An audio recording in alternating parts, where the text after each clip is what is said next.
வணக்கம் மக்களே, இன்னைக்கு one of the largest used car பிளாட்ஃபார்மான 24 கார்கள் புரிஞ்சிருக்கும்னு நினைக்கிறேன். அவங்களோட உண்மை முகத்திரைய அம்பலப்படுத்த போறோம். ரீசெண்டா அந்த பிராண்ட் அவங்களோட growthல கான்சென்ட்ரேட் பண்றதை விட்டுட்டு அடுத்தவன் சோத்துல மண்ணை போடுற வேலையை தெளிவா செய்யறதா நினைச்சு பண்ணிட்டு இருக்காங்க.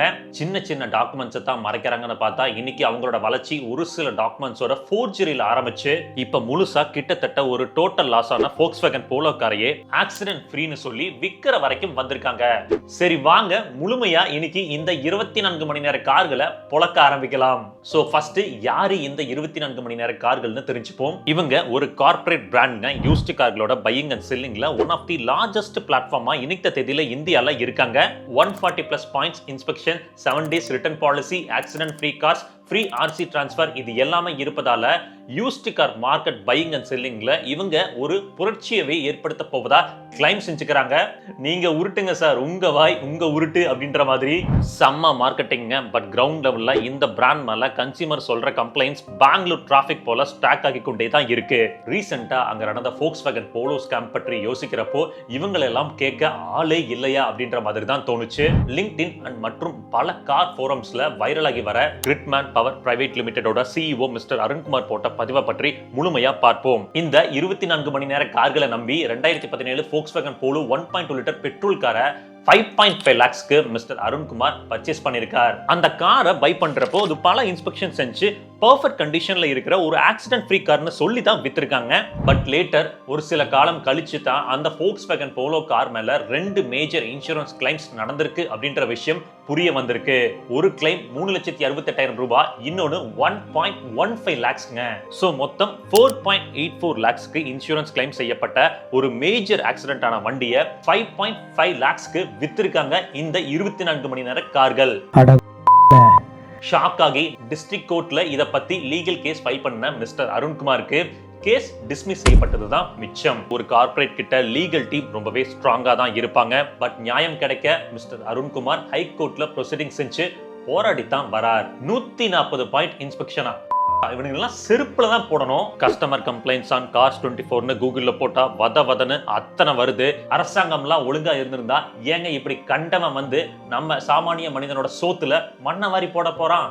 கூகுள் அண்ட் குவாரால வந்திருக்க ஒரு சில கம்ப்ளைண்ட்ஸை இப்போ உங்களுக்கு காமிக்கிறேன். ஆர்சி டிரான்ஸ்ஃபர்ஸ்ல நடக்கிற டிலேஸ் பத்தி தான் நிறைய வந்திருக்கு. காரை வித்துக்கிறாங்க இல்ல வாங்கிக்கிறாங்க, பட் ஆர்சி நேம் டிரான்ஸ்ஃபருக்கு கஸ்டமர் அலைய விட்டு ஃப்ரஸ்ட்ரேஷனுக்கு உள்ளாக்கி ரொம்பவே மனவேதனையை கொடுக்கறாங்க. இது மட்டுமா, அவங்க வைக்கிற கார்ஸ்ல இன்சூரன்ஸ் பேப்பர்ல முதற்கொண்டு மோசடி நடக்குது. கிளைம்னு போனா தான் உண்மை முகமே தெரிய வருது.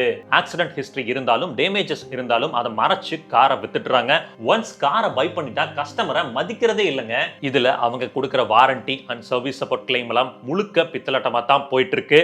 30 டேஸ்ல ஆரம்பிச்சு 2 வருஷம் வரைக்கும் எக்ஸ்டெண்டட் வாரண்டி தரதெல்லாம் வெறும் வாய் பேச்சு தான். நேர்ல கிளைம்னு போய் நின்னா ஒரு % வேலை கூட நடப்பதில்லை. ஜீரோ டிரான்ஸ்பரன்சிங்க. கஸ்டமருக்கு அவங்க வாங்கின கார் இல்ல ரிப்பேர்ஸ்க்கு விடுற காருக்கு என்ன நடக்குது ஏது நடக்குதுன்னு எதையுமே சொல்றது இல்ல.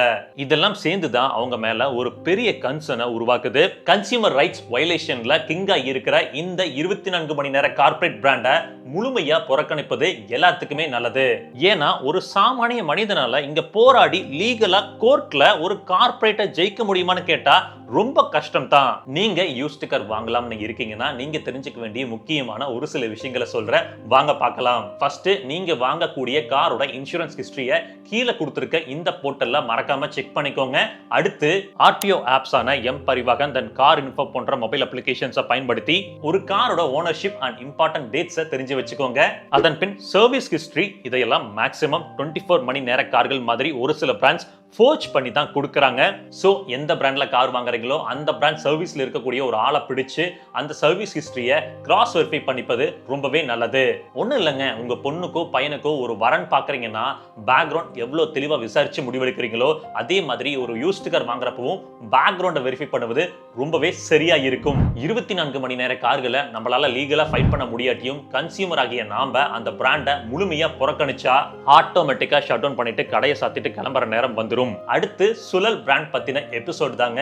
அவங்க இவங்களை விட பெட்டரா இல்ல இவனுக்கு அவனே மேல்னு சொல்ற சூழ்நிலை வருதான்னு நெக்ஸ்ட் எபிசோட்ல தெரிஞ்சுக்கலாம். ஸ்கேம் 24 மாதிரி கார்கள் 24னு இனி ஞாபகம் வச்சுக்கோங்க. ரெண்டும் ஒண்ணுதான். எந்த கார்ப்பரேட்ஸ்லாம் ஆட்டோ செக்டர்ல ஸ்கேம் பண்றாங்களோ அவங்கள இனி இங்க எக்ஸ்போஸ் பண்ணுவது உறுதி. என்ன மீறி எப்படி என் மக்கள்கிட்ட நீ ஏமாத்தி கார் விக்கிறன்னு பாக்குறேன்டா. சரிங்க, இன்னொரு வீடியோ சந்திக்கலாம். அது வரைக்கும் எப்பவுமே சொல்றதான், ரோட்ல போய் வரப்ப உங்களை நம்பி எப்படி ஒரு குடும்பம் இருக்கோ அதே மாதிரி ரோட்ல போய் வர சக மனிதர்களை நம்பி நேசிக்கிற ஒரு குடும்பம் இருக்கு.